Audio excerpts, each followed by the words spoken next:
never felt this way.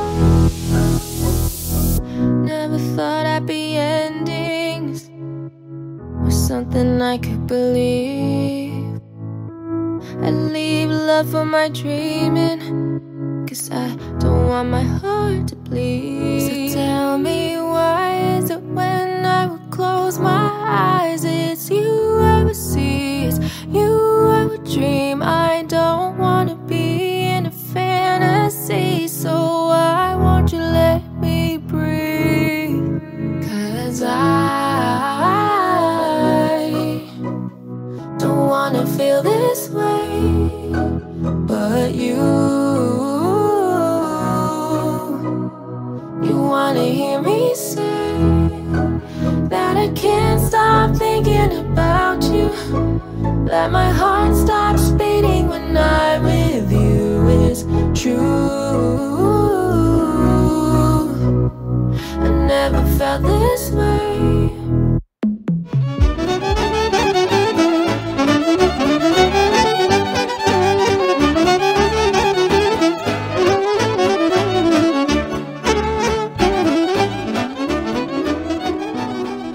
Am I living in a dream come true?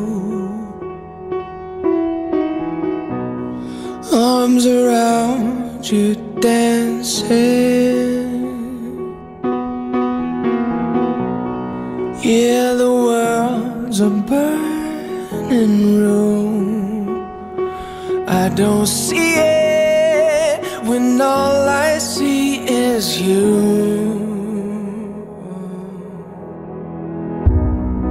I wanna hold you when it all comes down. Wanna be with you when the lights go out. I wanna spend forever by your side. I wanna love you till the end of time. All my troubles wash away when I feel you breathing.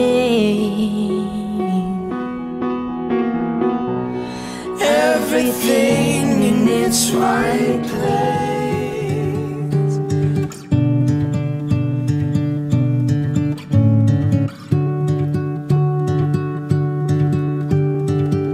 I don't like being on my own.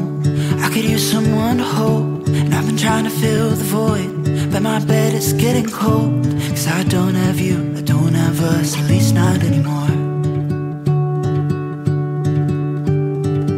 You said you had to go away just to figure out who you are, and I'm in this empty house with your pictures on my wall. But I don't have you, I don't have us, at least not anymore. Now I'm just waiting for love, waiting for love. Try to forget about you makes me restless. Waiting for love, waiting for love.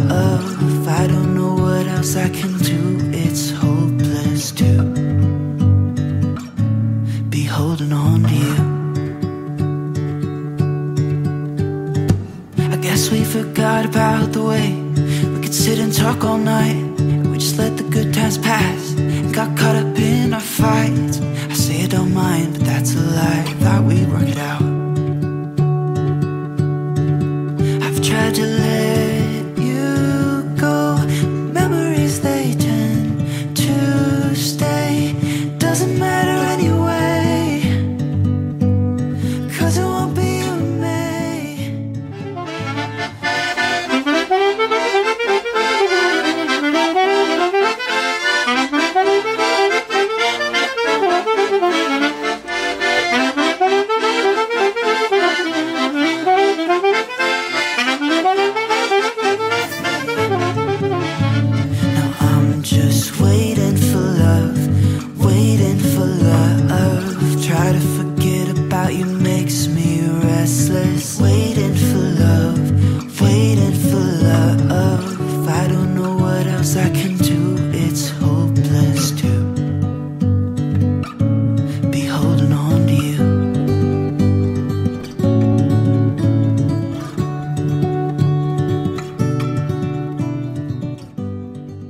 Emoțiile sunt foarte mari, Alex, nu credeam că o să ai atât de mari emoții, dar sunt firești, pentru că astăzi tu ai îmbrăcat costumul de mire.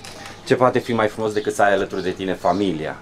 Și aici, în primul rând, mă adresez părinților, cărora le mulțumesc din suflet pentru tot și pentru toate. Pentru efortul, pentru sacrificii, pentru că s-au străduit să ai tu și fratele tău o copilărie fericită, o adolescență pe măsură și uite că astăzi ai ajuns să ții un buchet în mână, alături de domnișoara de onoare.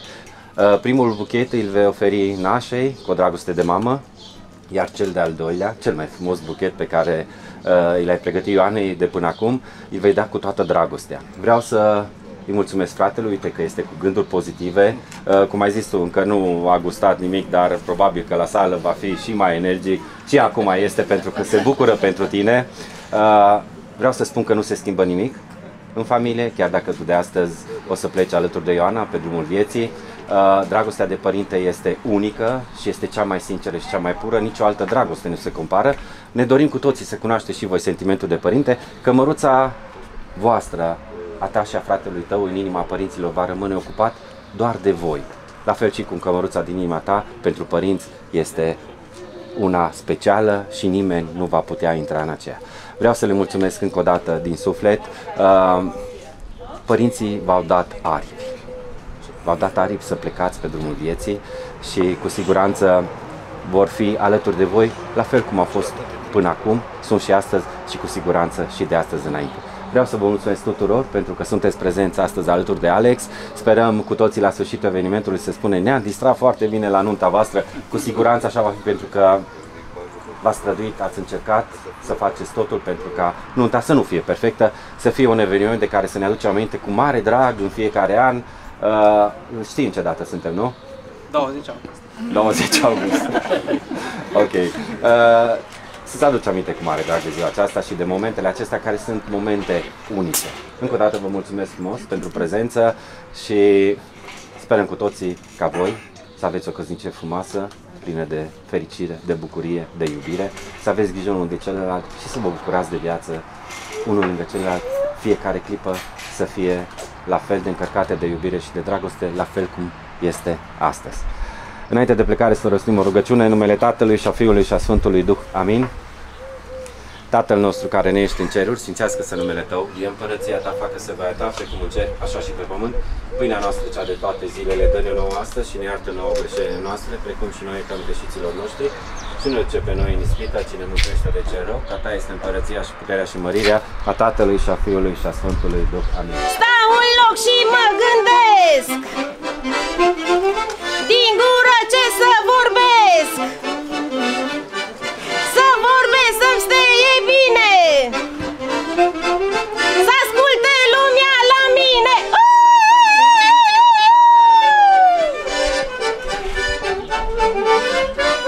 Mai mire, dragul meu, bagă seama ce-i lucra, că tu asti cu luna, faină floare ți lua, dar de nu o știi griji, faină și sorbește și, hai dați oameni buni la nuntă, nu vă pară rău de sută, că și eu la casa mea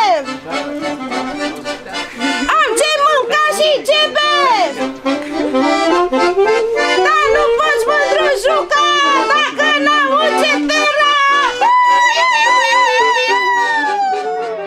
Pick up the dice, give it a roll. You never really know which way to go. Feel it inside, feel the spark, lift you up when you're falling apart. We think we know it all, we stand 10 feet small, with our head under ground. I think I've seen it all, but I've come so far, but it just got me high till I broke down. Does somebody know of a place where your heart doesn't sink like a stone when you're naked and broken with nowhere to go? Does somebody know? Does somebody know of a place where the green isn't covered by snow? Every time that your eyes speak, it's time to let go. Does somebody know?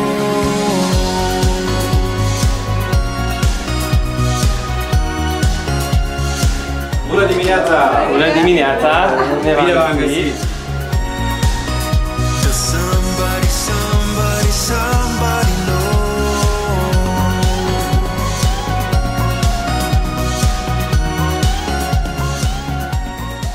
Vreau să vă mulțumesc frumos pentru primirea călduroasă pe care ne-ați oferit-o.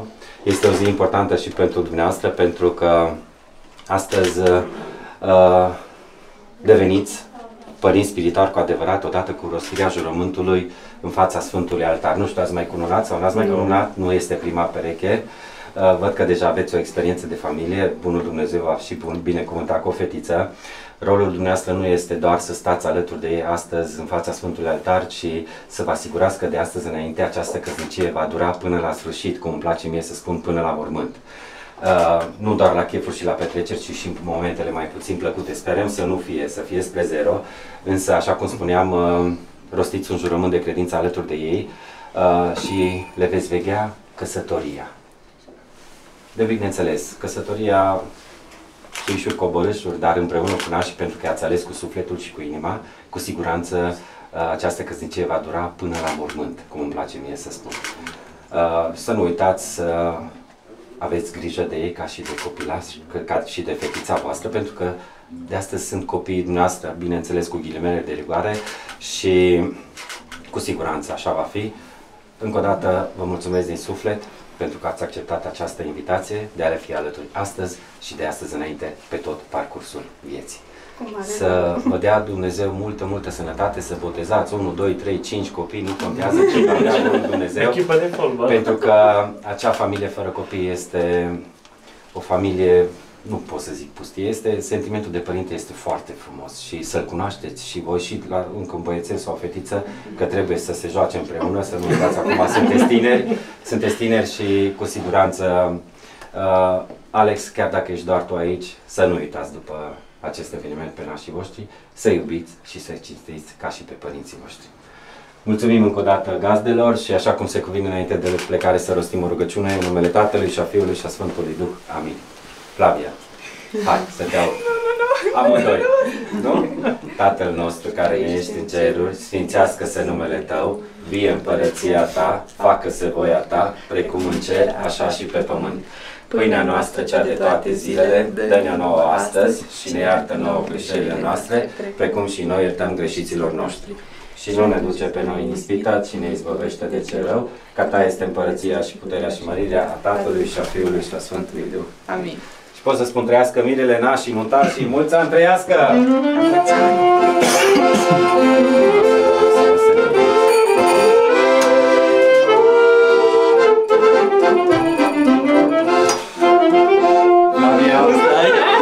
Până la capăt, da? Nu am problema, mă cântă mai tare, mă e.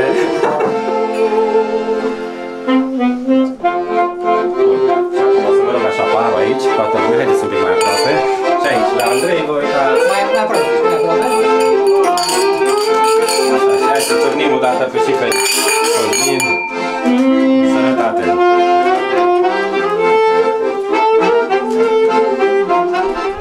Mai de bine ce nănaș! Plecăm-se la oraș! Mai de bine ce nănașă! Gândești că îi preotează! Se cunoaște fața ei! Că trăiește cu cafei!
the clouds. I'll be the friend that is standing.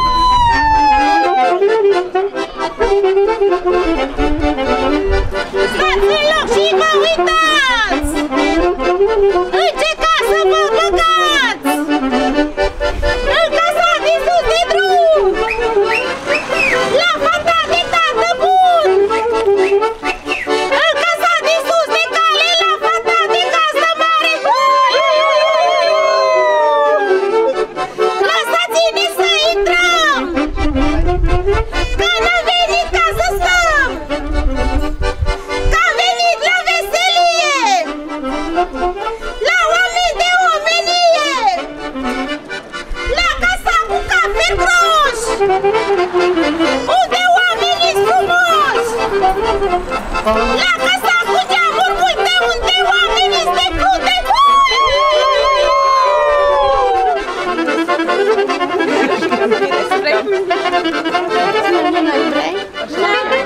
Sau casă? Așa.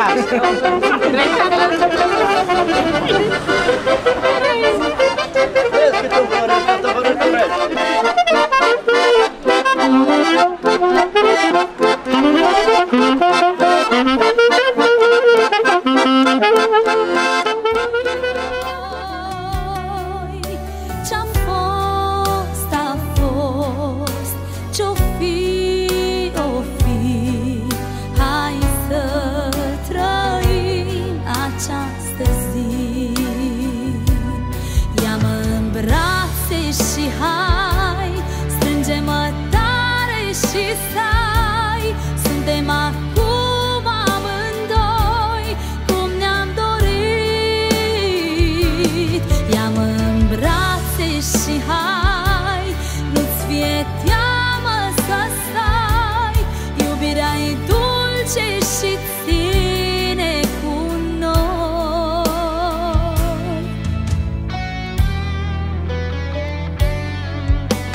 Acum mă ai, acum te am. Hai să trăim doar pentru noi. Ce-a fost, a fost. It is the only thing that makes us feel alive. We keep this love in a photograph. We made these memories for ourselves, where our eyes are never closing, our hearts are never broken, and time's forever frozen still. So you can keep me inside the pocket of your ripped jeans, holding me closer till our eyes meet. You won't ever be alone. Wait for me to come home. Bună dimineața și bine v-am găsit! Ioana, o zi specială pentru tine, ziua în care ai îmbrăcat rochița de mireasă. Ești alături de soțul tău, și aici mă refer la Alex. Văd că vă țineți de mână, ce frumos, fără să vă zic, faceți asta pentru că simțiți. Ați făcut acest pas pentru că împreună ați hotărât să vă petreceți fiecare clipă și fiecare secundă de astăzi înainte împreună. Să vă bucurați de fiecare moment, să zâmbiți, să fiți fericiți, să vă trăiți viața așa cum vă doriți, să aveți grijă unul de celălalt de astăzi înainte, cu atât mai mult. Și să vă binecuvânteze Dumnezeu cu mulți copilași, să cunoaște sentimentul de părinte, la fel și cu părinții voștri au cunoscut acest sentiment, este un sentiment unic și frumos. Ne dorim cu toții ca certificatul de căsătorie pe care l-ați primit să fie primul și ultimul din viața voastră. Să nu uiți, Alex, știi în ce dată suntem, mi-ai zis că 20 august, să nu uiți să cumperi un buchet mare de flori, să-l dorești soției tale, să-i spui cât de mult o iubești, iubirea să fie în creștere, nu în descreștere, permanent. Și atunci când pe parcursul vieții tentațiile vor fi de o parte și de cealaltă pentru că sunteți frumoși, nu stai în spate. Să vă priviți în ochi și să vă aduceți aminte de aceste momente frumoase și cele mai frumoase și mai, nu știu, nu cred că există termen de comparație, clipele acestea unice. Cu aceste clipe nu o să vă mai întâlniți niciodată. Să nu uitați de părinții voștri. cărora le mulțumesc din suflet pentru tot și pentru toate. Au fost până astăzi alături de voi, sunt și astăzi și cu siguranță și de astăzi înainte vor fi. Locul vostru în inima lor va rămâne ocupat doar de voi, la fel și cum cămăruța din inima voastră va fi ocupată de ei. Aveți o nouă familie alături de voi și aici mă refer la nași, cărora le mulțumesc din suflet pentru că au acceptat această invitație de a vă fi alături astăzi și de astăzi înainte pe tot parcursul vieții. Nu sunt doar o familie care stă alături de voi în fața Sfântului Altar, vă devin părinți spirituali. Să iubiți și să respectați ca și pe părinții voștri și ori de câteva ori aveți nevoie de un sfat, vă rog frumos să-l cereți. Sunteți apropiați de vârstă, sunteți prima pereche, ce onoare pentru voi și atunci când vă vor plăti concediu și o să aibă grijă de copiii voștri, să plecați cât mai departe, că ăsta e rolul nașilor, nu numai la chefuri și la petreceri. Ei, când am intrat, au spus: Cristi, să știi că noi împreună cu părinții le plătim vacanța, se vor duce în Bali și de copii avem noi grijă. Să nu uitați să-i cinstiți, pentru că, așa cum spuneam, nu doar la petrecere, ci ați hotărât împreună să vă fie alături până la capăt. Să nu uitați să dați în fiecare an buchet mare de flori, soției tale, să inviți nașii, părinții, familia și să vă aduceți aminte cu mare drag de această zi. Atunci când alături de noi sunt bunici, sunt foarte fericit la nuntă, pentru că atunci când părinții au fost plecați cu treburi, s-au ocupat, cum știu mai bine, de educația voastră cu răbdare, cu blândețe, v-au dat cele mai bune sfaturi, astfel încât voi să fiți ceea ce sunteți astăzi. Doi tineri minunați, doi tineri frumoși, doi tineri care îmi place să văd că vă țineți de mână foarte mult, contează, vă transmiteți, probabil emoțiile sunt de vină și de-aia strânge așa de tare pe Alex, că Alex văd că tot face fețe. Nu, dragii mei, să vă trăiți viața așa cum vă doriți. Încă o dată bunicilor le mulțumesc din suflet pentru că ați șlefuit cumva educația și buna creștere. Vreau să vă felicit încă o dată pentru acest lucru, i-ați crescut cum a știut mai bine și cum spuneam și la Alex, părinții v-au dat aripi. V-au dat aripi să plecați pe drumul vieții împreună. Să nu uitați pe părinți și ori de câte ori au nevoie de ajutorul vostru, să le veniți cu mare drag. Vreau să le mulțumesc tuturor celor care sunt astăzi alături de Ioana și de Alex. S-au pregătit de ceva timp, au încercat să pună la punct cele mai mici detalii. Eu zic că a reușit. Nuntă perfectă nu există, dar noi cu toții o să ne aducem aminte cu mare drag și la sfârșit o să spunem: da, ne-am simțit foarte bine la nunta voastră. Să aveți o căsnicie minunată, lipsită de griji, plină de bucurie, de iubire, de dragoste, de zâmbete, de fericire și să nu uitați să vă spuneți două cuvinte: te iubesc, să nu vă lipsească de pe buze și să aveți grijă unul de celălalt. Ce pot să zic acum decât trăiască mirii, nașii, părinții, bunicii, nutașii, mulți ani trăiască!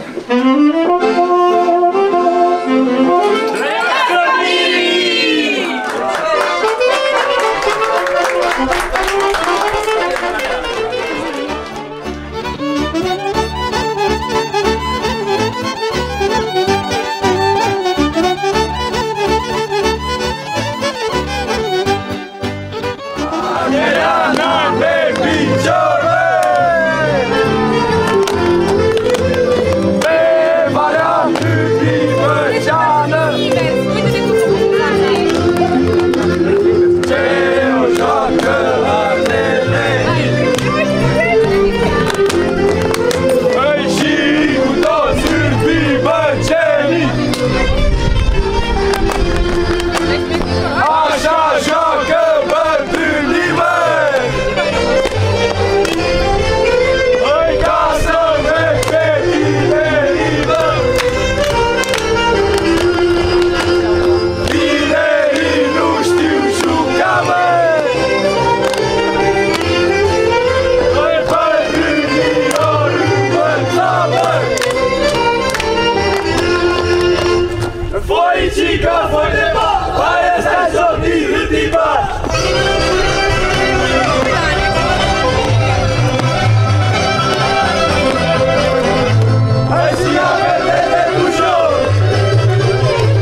Thank you.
Ce mireasă ți-ai luat!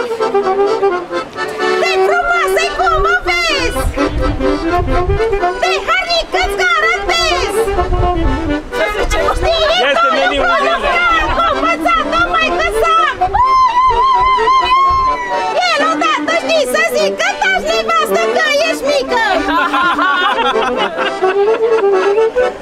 Nu ești mică când lucrezi, ești mică când poruncești! Te crede că te minții, îi vede tu te trăi!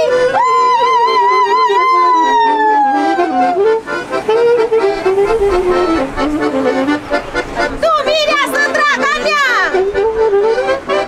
Tu să-ți grijă-și bărbatul!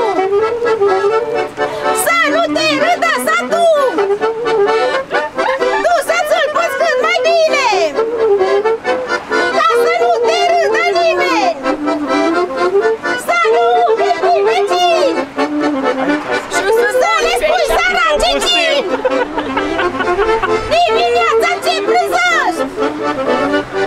Cu bărbatul cum trăiești! Că-i trăi mai mestecat ca muierea cu bărbat! Și mai bine și mai rău cum ți-o fi norocul tău! You took me by surprise when you caught my eye. Like we never fight about who was right, but I keep denying and we start fighting again and again and again and again. 'Cause I've never felt this way. Oh, you wanna hear me say that I can't stop thinking about you.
Logodește robul lui Dumnezeu Alexandru cu roaba lui Dumnezeu Ioana, în numele Tatălui, al Fiului și al Sfântului Duh. Se logodește robul lui Dumnezeu Alexandru cu roaba lui Dumnezeu Ioana, în numele Tatălui, al Fiului și al Sfântului Duh, acum și pururea și în vecii vecilor. Se logodește roaba lui Dumnezeu Ioana cu robul lui Dumnezeu Alexandru, în numele Tatălui, al Fiului și al Sfântului Duh. Amin. Se logodește roaba lui Dumnezeu Ioana cu robul lui Dumnezeu Alexandru, numele Tatălui, al Fiului și al Sfântului Duh, acum și pururea și în vecii vecilor.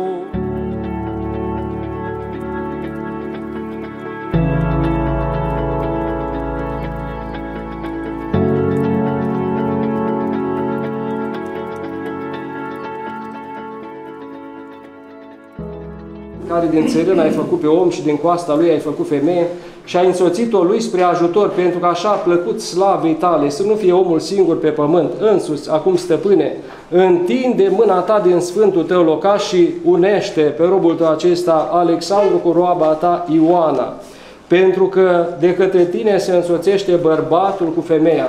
Unește-i pe dânsi într-un gând, încununează-i într-un trup, dăruiește lor roadă pântecelui dobândire de prunci buni.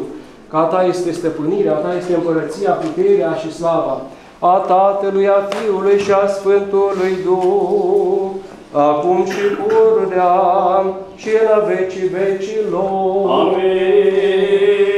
Mâna dreaptă, așa, și Ioana mâna dreaptă. Așa, adică bățâne de mână. Se cunună robul lui Dumnezeu Alexandru cu roaba lui Dumnezeu Ioana, numele Tatălui, al Fiului și al Sfântului Duh. Se cunună robul lui Dumnezeu Alexandru cu roaba lui Dumnezeu Ioana, numele Tatălui, al Fiului și al Sfântului Duh, acum și pururea și în vecii vecilor.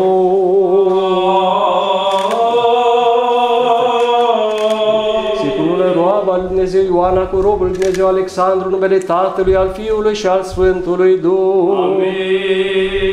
Se cunună roaba lui Dumnezeu Ioana cu robul lui Dumnezeu Alexandru, numele Tatălui, al Fiului și al Sfântului Duh, acum și pururea și în vecii vecilor.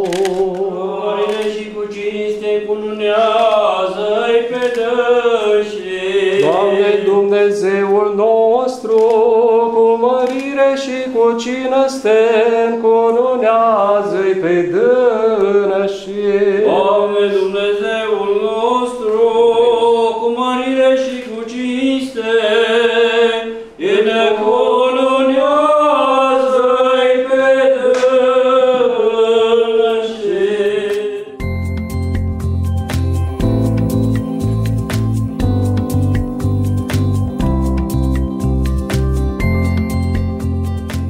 Binevoit ai însoți unul cu altul, păzește în pace și în bună înțelegere. Arată nunta lor cinstită, ferește patul lor neîntinat, binevoiește să-și petreacă viața lor fără prihană și învrednicește pe dâns și să ajungă bătrâneți fericite, cu inima curată, împlinind poruncile Tale. Tatăl nostru care ești în ceruri, sfințească-se numele Tău, vie împărăția Ta, facă-se voia Ta, precum în cer, așa și pe pământ. Pâinea noastră, cea de toate zilele, dă-ne nouă astăzi și ne iartă nouă greșelile noastre, precum și noi iertăm greșiților noștri. Și nu ne duce pe noi în ispită, ci ne izbăvește de cel viclean. Ca Ta este împărăția, puterea, mărirea Tatălui, a Fiului și a Sfântului Duh. Că s-a binecuvântat numele Tău, s-a prea slăvită împărăția Ta, a Tatălui, a Fiului și a Sfântului Duh, acum și pururea și în vecii vecilor.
Ca Avram, binecuvântat să fii ca Isaac, să te mulțești ca Iacov, umblând în pace și lucrând în dreptate poruncile lui Dumnezeu.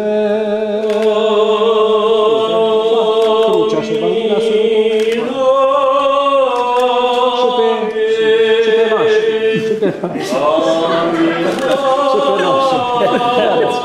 Și tu, mireasă mărită să fii ca Sara, să te veselești ca Rebecca, să te mulțești ca Rahela, veselindu-te cu bărbatul tău și păzind rânduielele legii, ca așa binevoit Dumnezeu. Salută crucea, Evanghelia.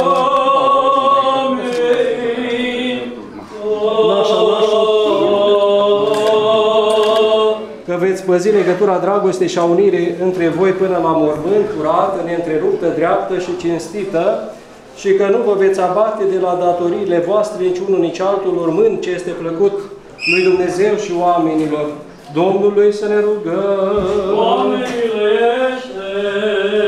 Doamne Dumnezeul nostru, care ai venit în Cana Galilei și nunta de acolo ai binecuvântat-o, binecuvintează și pe robii tăi aceștia, Alexandru și Ioana, care cu purtarea ta de grijă s-au însoțit prin unirea nunții, binecuvintează intrările și de lor, înmulțește cu bunătăți viața lor, primește cu ununile lor în împărăția ta, păzindu-i curați și fără prihană, și ne asupriți în vecii vecilor. Amin. Pace tuturor! Capetele noastre Domnului să ne plecăm.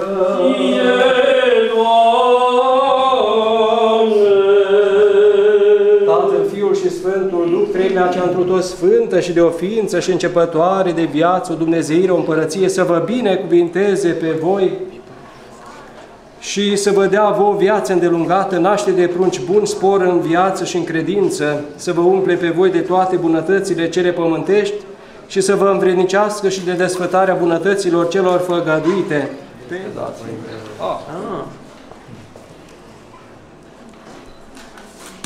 Ne bucurăm că în această zi călduroasă de vară ne-am întâlnit la acest moment deosebit în care am săvârșit taina aceasta a cununiei pentru acești doi tineri frumoși care au decis să meargă împreună în viață, să meargă alături unul de celălalt, și aceasta este o pricină de bucurie și pentru părinți, și pentru bunici, și pentru prieteni, și pentru întreaga familie. Întotdeauna când spunem cuvântul acesta de familie, ne gândim la tot ceea ce avem noi scump în viața noastră. Ne gândim la părinții noștri, ne gândim la bunicii noștri, ne gândim la toți cei dragi care sunt lângă noi, frații noștri, și toți cei care sunt mai aproape sau mai departe, dar care formează familia. Familia este cea care ține lumea aceasta, societatea în care trăim noi. Și întotdeauna când zicem familie, ne gândim acasă. Acasă este locul unde te simți în siguranță, unde ți este bine. Și întotdeauna, dacă cineva pleacă în străinătate, tânjește după acasă. Oricât ar fi de departe și oricât de bine ar fi acolo, totuși se gândește că ar vrea să vină acasă, chiar dacă nu-ți lipsește nimic și îți merge foarte bine. Nu poți schimba acasă cu altceva, chiar dacă îți merge mai bine în lumea aceasta largă. De aceea este bine că v-ați hotărât și ați făcut pasul acesta, pentru că taina aceasta cununie este momentul de naștere a familiei creștine. Este momentul în care se naște familia creștină și ne-am rugat în timpul acestei taine, ne-am rugat ca Dumnezeu să vă dorească dar de prunci buni. Mare avere, să știți, mare avere sunt copiii, și nu numai atât, ne-am rugat ca să îi vedeți pe fiilor voștri, adică să vă dea Dumnezeu, să vă învrednicească de Dumnezeu, să aveți și nepoți. Pentru asta întâi trebuie să aveți copii, după aceea și nepoți. Seminție cu viață îndelungată, dar de prunci buni, și în același timp ne-am rugat ca Dumnezeu să înmulțească toate bunătățile. Aici, în textul acesta al cununiei, să se mulțească grâul, vinul și undelemnul. Cei care sunt tineri aici, nu trebuie să amânăm prea mult momentul acesta, că este aducător de bucurie. Nu-l amânăm 5 ani, 10 ani, nu. Facem pasul acesta, mai ales dacă găsim persoana potrivită care să-și asume familia. Să-și asume familia, că așa e frumos. Dar sunt lucruri de rezolvat multe și sunt încă oameni care, iată, doresc să facă pasul acesta, să aibă această responsabilitate atât de frumoasă. Câteva lucruri de care avem nevoie. Să fim fideli unul față de celălalt. Asta nu înseamnă că nu avem deschidere față de toți prietenii, da, noștri. Atât cu o măsură. Fidelitatea aceasta este cea care întărește familia și prietenia cu cei dragi, în special cu nașii și cu toți ceilalți, pentru că sunteți deschiși și sociabili, este o mare bogăție. Să fiți cu mulțumire față de bunici, față de părinți, față de toți cei dragi, de prieteni, și să mulțumiți lui Dumnezeu că, iată, v-a întâlnit unul cu celălalt la un moment dat și în această zi a spus piatra de temelie a familiei, și pentru care ne rugăm noi ca să dăinuiască ani mulți până vom pleca din lumea aceasta cu bucurie, cu ajutor și cu binecuvântare. Dumnezeu să vă binecuvinteze, să vă ajute, să vă dorească toate bunătățile cele necesare și în cele din urmă împărăția lui Dumnezeu totdeauna, acum și pururea și în vecii vecilor. Amin. Cântăm la mulți ani. La mulți ani cu sănătate, să vă dea Domnul tot ce doriți, zile senine și fericire la mulți ani să trăiți. Va fie viața numai lumină, ca în lumină să dăinuiți, pentru credință și mântuire, la mulți ani să trăiți. Acum vreau să dăruiesc mirilor o icoană care să vă ocrotească în viață, să o țineți până la bătrânețele cele fericite, icoana Maicii Domnului, și o carte folositoare, Soțul ideal, soția ideală, scrisă de un preot care la rândul lui are experiență de familie, Nicolae Tănase, și de asemenea, din momentul acesta aveți certificatul de cununie care vă dă dreptul să aveți fii, să cununați la rândul vostru. La mulți ani cu sănătate, spor și ajutor. Așa. Bine. Îmbrățișăm și ajutor și la icoana pentru naș și perechea. Trebuie să fiți aproape unul de altul. Ajutor și bucurie. La toți.